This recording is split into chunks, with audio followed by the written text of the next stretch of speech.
What's going on, ladies and gentlemen? And it was so hard, Jesus, to find this reveal. I had to go to the LOR report because I guess all the other Runeterra places was probably like, yeah, we're done with this.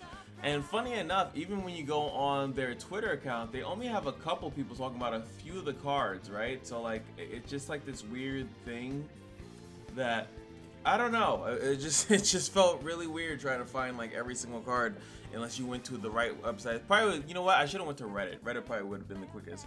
Anywho, I wanted to go over the new cards. I especially wanted to go over it because we have been uploading a ton of POC content, right? So these cards are going to be cards that if in a Path of Champions run, you really wouldn't get too many of them. You really wouldn't see them unless they are going to retroactively put these in put these cards in decks, right? They'll put them in decks that are already starting decks, so you'll have to just randomly get them along your journey.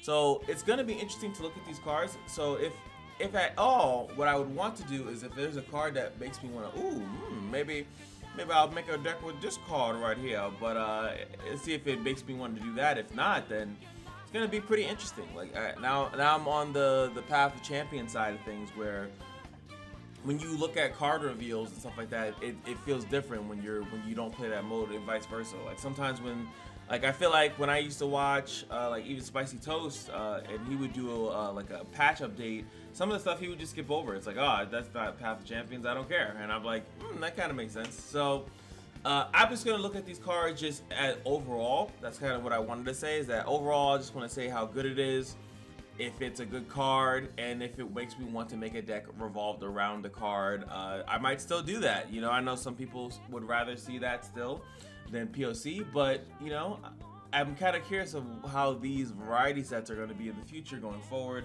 Are they going to specifically be based on the starting deck of a Path of Champions, or are they still going to do cards like this and you just hope you have to stumble upon them? The first one that has been staring at you deeply in your soul, Kashuri Swipe, which is kill a unit if it's damaged, otherwise deal 2 to it instead. So it's almost, it is like that guy, and that's why he's the thing in the background. And it would just be funny to print the card, I guess, because I think it would just be funny to deal 3 mana slow speed, deal 2 sounds hyper ass, but in a certain deck it would be a 3 mana kill anything you want, which would, you know, if you had a bunch of AoE spells, and it's a unit, it's not follower, so it's a very strong card. But you need a deck that's going to do that, and plus it makes you even more which is so weird. Noxus having some of these insta-kill spells is just the weirdest thing to me. So overall, really awesome card. Nothing I would build around it. Like I said, if I wanted to do a fun video, I would basically print the card and just like constantly be like pinging their units off, and eventually you just kill everything. Can't do it against aggro, but if their deck is a little bit slower, like this is a great deck, great thing to use against like these Elder Dragon decks or these very slower decks that you can maybe trade into them with some stupid unit and then just instantly kill it, which would be strong. So great card, that's why it's purple, baby. Next card, Taloned Strike. Grant allied birds everywhere +1/+1, and allied bird strikes an enemy. So I'm assuming you still target that, the second part. You must target it, but the other one is interesting. Grant allied birds everywhere +1/+1. You guys know I gotta see, like, how relevant is that? Welcome to Demacia. So obviously Quinn has Valor. Valor's a bird. There we go. Then you have the Fleet Feather Tracker. I'm looking in Demacia first, just so a heads up. You have this Summon Valor. You have this, that's also a bird, even though what? Elite Bird. Elite Bird. The Silver Wing Vanguard, obviously really good because it summons 2 copies, so you get 2 birds that would be buffed up for 1. This one, it's a bird that generates another bird. As you see, Blinding, or is it Blinding Assault, which is this, or Fleet Footed Tracker, which is this, or Silver Wing Vanguard, which is this. So it creates a bunch of birds. And then you have the Swift Wing Lancer, which is a bird, and then the last one was the newer version, which I don't think you see that often, which is the 6/6 Tough Bird. If an ally has a different subtype than me, manifest a Demacian spell, which could now be the Taloned Strike. So what if we go outside of Demacia, which I wish there was a way to... obviously I'm thinking about Nico, but let's just go early bird, right? No, so Teeny Dactyl, and then this thing, which is really too high cost. Bilgewater got any birds? Damn, no birds up in the bilge water. Failure definitely got one of the best birds. Omen Hawk, this is a bird, but this is a Frozen Thrall. And then you have the Crystalline Raptor, okay. And then this card, which I actually like this card, the Snowy Racer Claw. Plunder, grow an ally stats to mine. You hit them, you tap their Nexus real quick, and then you can have this bird, which is a bigger bird, and then they make all the other birds big bird. I can't wait till someone obviously makes a big bird deck. Then this one, other birds have quick attack when he's out on the field, and then they attack, which is not relevant because they don't have. Not that it's not relevant, you'll get good trades out of it. It's like a control-y kind of deck that it's kind of spurring up. Zephyr Sage is a bird? That's crazy. This is obviously, I'm in Eternal by the way, so I want to see all the options, not some of the options. Crimson Pigeon really good because it's a 1 cost. Curator is not a bird, but he can create the pigeon. That's what it's trying to tell you. Galestorm Swallow, okay, so you couldn't put this in. You'd have to go Demacia and PNZ because you could not put this in Nico deck, right? So that's not an option. This is, I always feel like this is such a weird bird because it's like I always think it's a dog. But then you look at further out and it's actually an owl. But I think the lower cost birds are better. Oh, the last win is a bird. Okay, but you can't do it with this thing. And then you have the Ether Fiend, which is a bird. A nice kind of bird because it has a kill skill attached to it. That's not bad. And then Shurima, the Azir, the original bird, and then this bird, which will make it obvious what you're trying to do. Targon got the birds. Targon does have the bird. The flight, some elusive scumbaggy, stun, and then this, and then this is its mom. It looks like.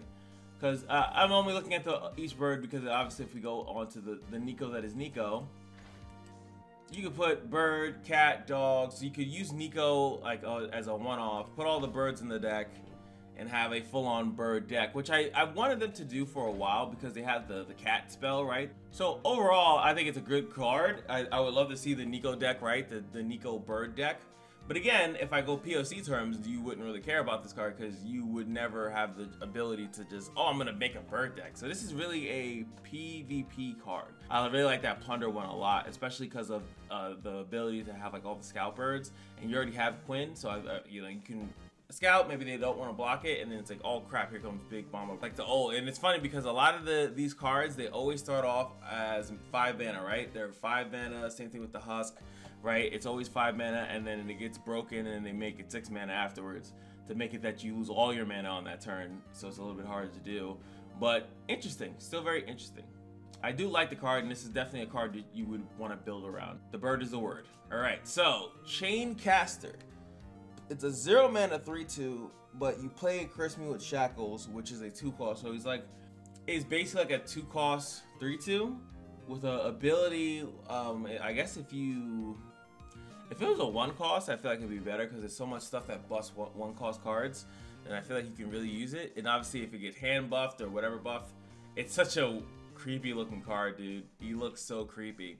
But outside of that, I just find like it's what benefits does this card have for being on the field so early? The only thing I can think of, I would say this is definitely more of a POC card, right? I think POC can have fun with this because you could play it for free and then you can buff it with something, or if it gets a bunch of relics on it, it's no longer a 0 mana whatever the heck.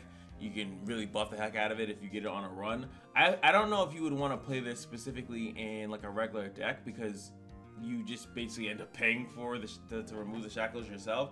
You play it for 0, then the shackles are late. Like you can play it the next turn. They're not burst speed, so it's just like Luckily it's play. If it was summon, it would be giga busted. Like if there was a way that you can give this to your opponent, like here you go, buddy. You have fun with these shackles. But yeah, I just don't see it as such a great card. I don't know if it has a spot. Remember, you can only put 40 cards in Legends of Runeterra, so I don't know where you would put this in a current Targon deck.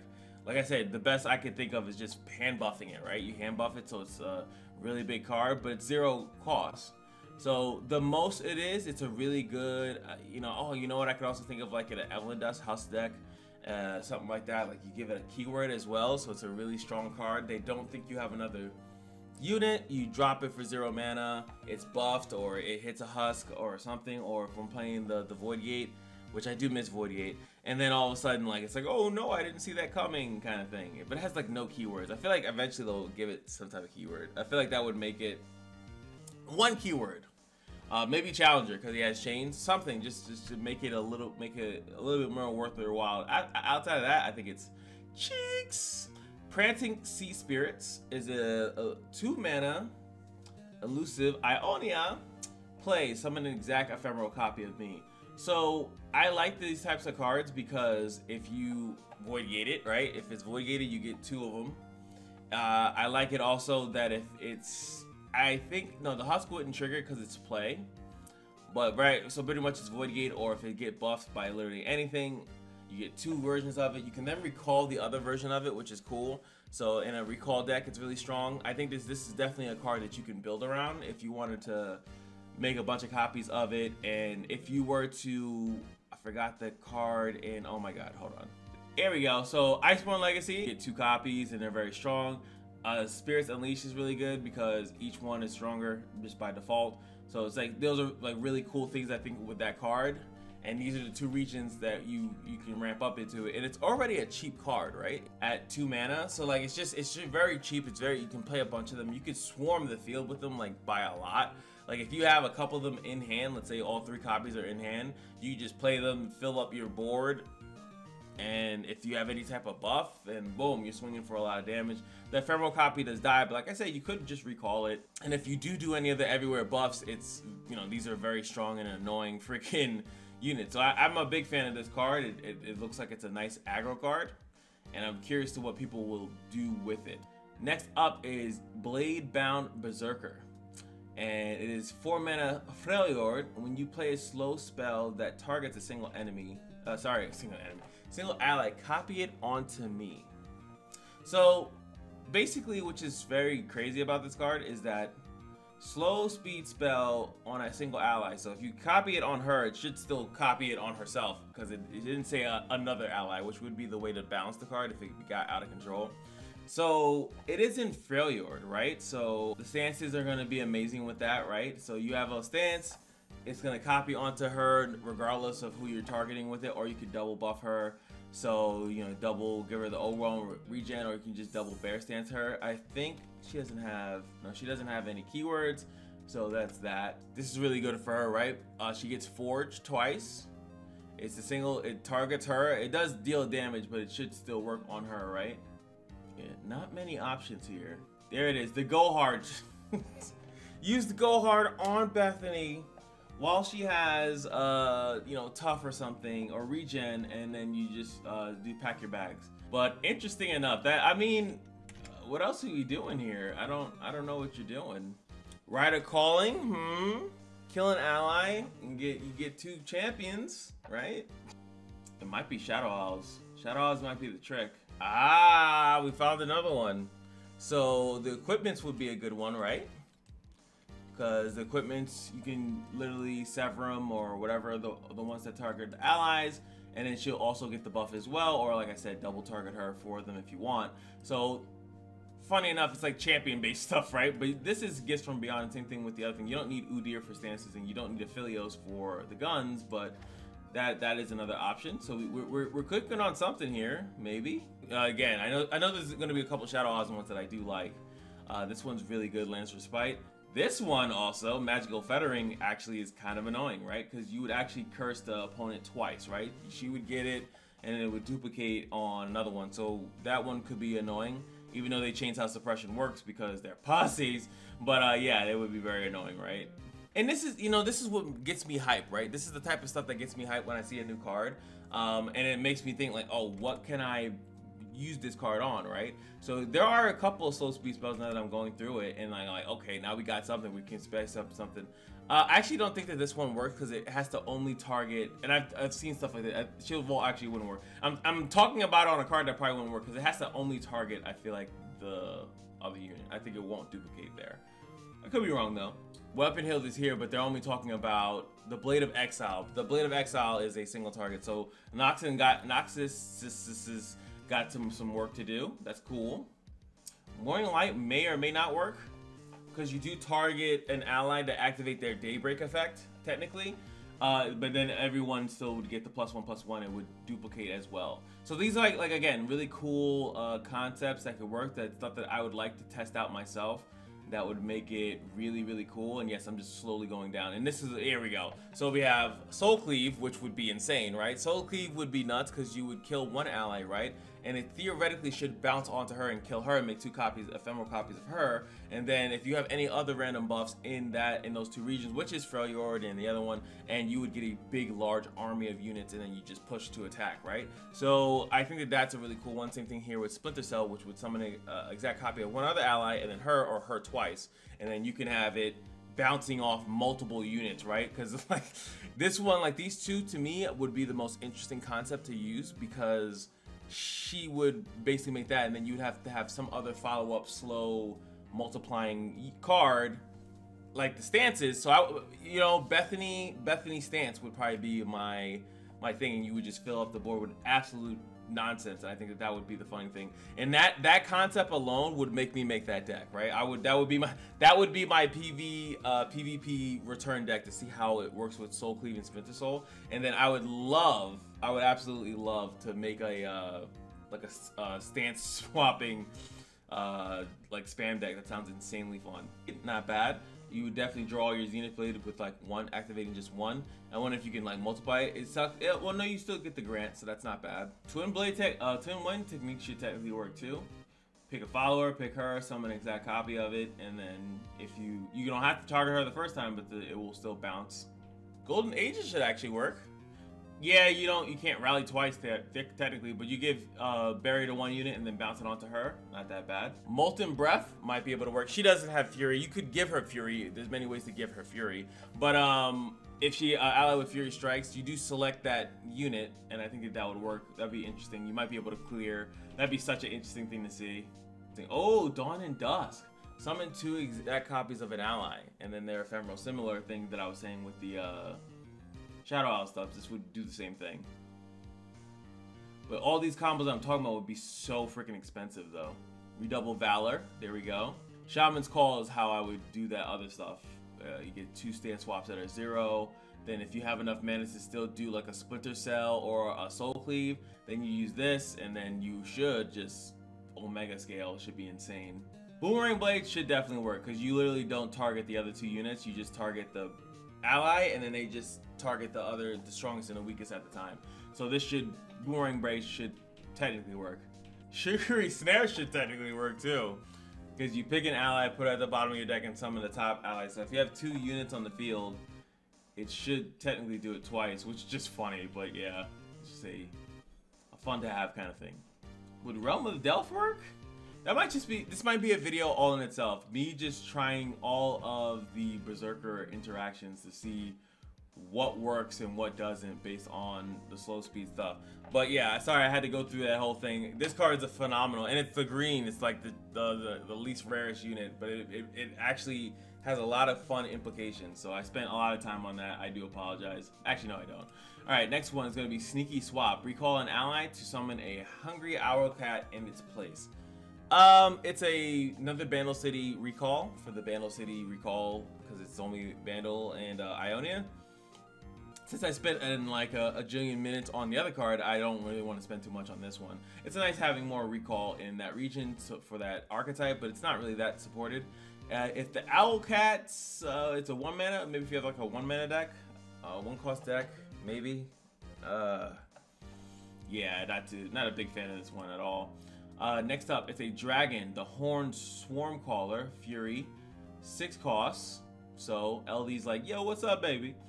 All right, and let's say play, grant 2 enemies -1, -0, and disable their positive keywords. So it's a silence. So they gave Elder Dragon a silence, two silences at that. That's really strong.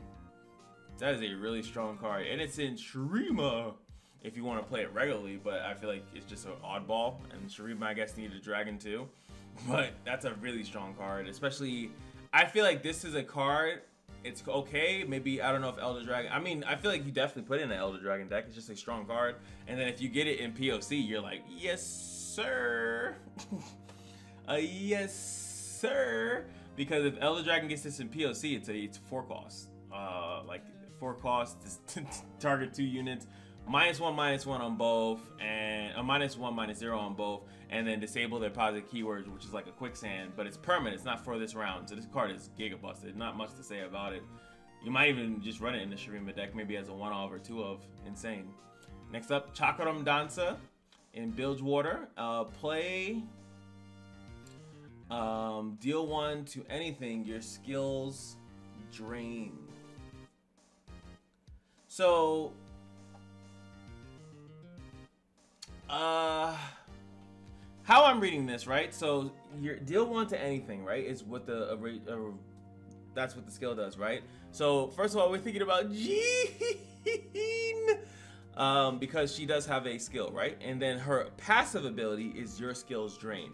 So, any skill that you do will then drain. Like, it should drain and heal you, which is absolutely fucking busted. And I'm sorry, I gotta put Jin in the building, right? So Jin can put this card in his deck naturally, right? Just it straight up can be put in his deck, and at that point, all your skills then heal, right? So it's a good way to get him back into the game. And Jin, you know, Jin can just sit in the heart. It doesn't say the skills on the field, so all your skills just heal. So the opponent has a natural like urgency to kill this, right? Because the skills doing damage is like one thing, but like them healing back, like in a lot of skills they, you know, do they don't do a crazy amount of damage, right? But like maybe 1 or 2 a pop. But you'll just be healing so much, so often in a Jin deck. And this is Bilgewater, where there's not as many skills. But I think I'm assuming, like, let's say if it's a full board and MF is there and then everyone blocks, like you're gaining 1 HP back for each blocker, right? So that's just, that to me, that just sounds insane, right? Like you're gonna do that plus maybe a scout, or in a Jin deck, every time he's popping the Nexus for that 1, that's a heal 1. Every time if he's level, he's healing 4. You know, that's just a hard thing to deal with. It's not like a super impressive card. Like it's not, like you won't see it probably outside of a Jin deck, since it is in Bilgewater. And Bilgewater, I feel like, again, like Bilgewater doesn't have that many skills to write home about, right? So there we go. Like Annie, Misfortune, like I was saying, Ziggs, Jin, obviously. The Gwen's skill kind of already heals, so it's kind of like redundant on her, but it is a thing, right? Renekton has a skill wings like super duper level, so that's kind of stupid. Twisted Fate is interesting. Bilgewater, right? Gangplank, interesting, right? Kai'Sa. Ooh, Kai'Sa. Leveled up Kai'Sa, shoot up the club, the Cathian Rain. Might be something. Dragon's Rage would work too. Morgana would heal a lot too, because the skill is deal 3 to cursed enemies and 2 to knights. Like you would heal a lot from Soul Shackle. Talia is actually pretty interesting too. We got double Shurimas. Vladimir is kind of cool. Anivia is really cool. That's a really cool thing. Volibear, kinda, but interesting enough, right? So yeah, I mean, I'm not gonna go through all the units by themselves because, you know, some of them are gonna be stronger than others, because some of them are just like these once instance of damage. Like this one is a really good one to mention, right? Because this one deals 1 to everything and the Nexus, so that's like a really big heal. And the Bilgewater part of it is crazy, but like if you were to get her out and like the Sump Worker, you could heal a lot, and you could just attack and like almost heal to full. Like they might need to burst you out, because you could just maybe heal off of something really stupid that just does good damage. And since it's a drain, like this is a lot of drain because it's a drain skill that then now also drains. Maniflow Student is draining on top of drains. Like there's some really cool interactions with that. The Banana Burster, which those 2 regions don't mess well, but if you're using, like I said, you can use Jin as a catalyst, and Jin Kale or Jin Ramping would actually make this a deal damage equal to my power, and then if he has high power, it's deal damage equal to my power and heal the same amount, which is grossly strong. Like it just gives Jin, and I think that was the intention, is just to give Jin a really, really strong like recovery game. Because I feel like with Jin, his problem has always been, I'm trying my best out here in these streets, but I can't recover. And unless you're playing with Annie, and then you have all the aggro stuff in the beginning to like force bad trades, bad decisions, or you know, uncomfortable decisions, and then you just kind of come back. Ooh, Rune Wreck's pretty cool, right? So there's a lot of cool things. I'm just going down so you guys can get like a grasp of it. Lord Broodmane was the other one I was thinking of earlier. That first card that we showed. So pretty interesting. Pretty interesting. Oh, what about this type of card? How does that work? Another skill, right? I strike the enemy. The skill is the strike. So does that just scale off whatever attack he does? It's like some of these are just like, I kind of curious. Oh, something like this, the Jawfish. Each lurker strikes. So if this one works, if this works, then this works. Then this is a heal and this is a heal. I mean, you wouldn't run that deck. It makes no sense, but it's just an interesting concept. That is a possibility. And then you throw in the Dreadway, and I'm just kidding. What else do we got here? Love it. Chakram Dancer so far. Chakram Dancer and Bladebound, my homies. And then we have the Sharima. Oh my god, I said Sharima. Shadow Isles. Erastin the Disgraced. What a great freaking name, dude. I have to use this card just because of his name. When I'm summoned, grant me Deathless. That's messed up. Attack. Enemies get -1 this round. So when I'm summoned Deathless, that means he should infinitely have Deathless. He should literally always come back with it, right? He summoned, he gets Deathless, he comes back, he summons, and it says when I'm summoning, get Deathless. So it's different than when I was doing the combos, right? Like it basically is built into the thing. It's almost as if they've jacked my, you know, my concepts here of all the, you know, my Void Abomination decks, where technically it should keep recycling its Deathless because it should always keep coming back. This one should actually work like that. At the end of the day, though, it's more to me of a, not a print card, like a, I guess you would consider it a print card, but you would obviously kill this, right? And then you would have 2 of them, or 3 of them, 4 of them, and then you just attack, and then it's minus a jillion, and all the attacks go through because it's a fearsome unit. This card is a built-in win con, basically, because it just keeps coming back, and you should get and summon a bunch of them, right? So not as interesting as some of the other cards because it's very plain and simple what it's supposed to do. It being 8 cost is a pain in the ass. It's really good again for POC because this would be a 6 cost in an Elder Dragon POC run. And if you can get some more discounts on it, fantastic. But outside of that, interesting but not interesting enough. And last but not least, whatever the hell this is, Prototype Porobot. So we have a Poro releasing another Poro. Interesting. So the Poro is grant a random 6 cost spell in hand. When I'm played, summon a Prototype Poro. This is a augmented elusive Poro, which to me, I'm actually more thinking Kaizo when I look at that. Did it make a heart? That's kind of funny. But yeah, it's a last breath grant. But you need like a Jace package when I'm played. Yeah, so interesting. If you have a 6 cost spell, actually no, you don't need Jace because Aurora's Poboro is 6 cost, I think, still. Or did they nerf it? Did they nerf it to whatchamacallit speed? Sorry, I thought they made it 5 cost for some reason, which would be like, wait, did we do these buffs in the wrong order? Did we do these buffs in the wrong order? Because didn't they just reduce it? They did. Aurora's Borealis used to be 6 mana, and now it's 5 mana, so now it doesn't actually work with this spell. So it's like they want, yeah, they want it like Jace or something. Like what's the, like if I go to Freljord, right? I mean, if I go in P and Z, like obviously they have a bunch of 6 cost spells, but the Poro King is like, wait, I gotta go into P and Z with my deck now? Like what's going on here? Not like there's not like bad spells here, but it's just a very weird that it's like a reverse change. I would have thought that they would have specifically made that for like 5 costs, and it would have kind of synchronized with the other card, right? Unless there's a Poro spell that I'm not thinking of that's 6 costs, but anywho, card's okay. Not really hyped up about it. So the winners for me are definitely going to be, let's go through it real quick. Taloned Strike seems interesting, but especially not as interesting once you go to the other cards, but it's something to look at. Chaincaster, I like Prancing Sea Spirits because of all the stuff I said, especially if we're going the Void Gate. Bladebound Beserker is probably my MVP, 100%.